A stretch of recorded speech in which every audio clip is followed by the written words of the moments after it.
After 2 years of pandemic restrictions, this sacrificial livestock market in Istanbul is coming back to life. It's Eid al-Adha, the Muslim feast of sacrifice, a time when Muslims traditionally buy and slaughter sheep and cattle and share the meat with those in need. It's a lively scene with buyers and sellers haggling and cutting deals.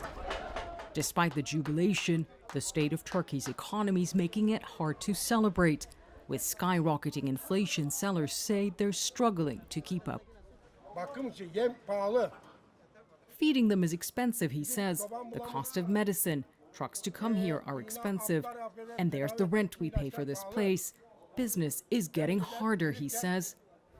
The cost of an average sheep this year is about 4,000 Turkish lira. That's about $230 in a country where the minimum wage is equivalent to just over $300, making this something many can't afford this year.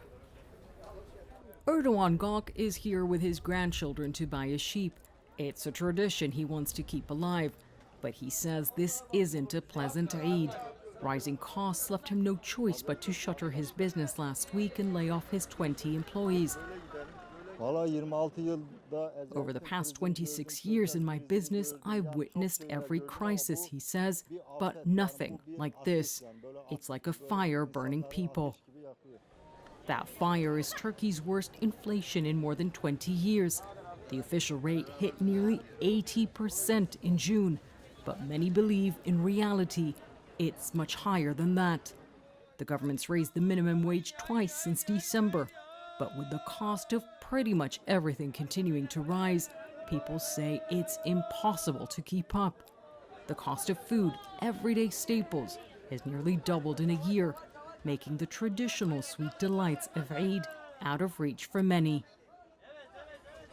Sherife Bayraktar says her family will have to give up the traditional tray of baklava this year. They can barely afford the necessities these days. This couple tells us high costs have taken away the joy of Eid shopping. No new clothes for the children this year, just the basics. But the hardest part for these devout Muslims is not being able to afford a sheep to sacrifice. Rising global energy costs, the war in Ukraine, and the Turkish lira losing about half its value in the past year all contributed to the soaring inflation. But economists blame much of this on the Turkish president's unorthodox economic policies. Erdogan refuses to raise interest rates to fight inflation. He's even vowed to cut them further. This 29-year-old tells us he only has enough to buy second-hand shoes for Eid. A loaf of bread is 5 lira. Tomorrow it will be 6, he says. Who's responsible? Let's not talk about that. Few will talk about who they blame. They will likely take their grievances to the polls next year, and that could cost the president. But for now, it's ordinary Turks who will continue to bear the brunt of this troubled economy. Cumana Karachi, CNN, Istanbul.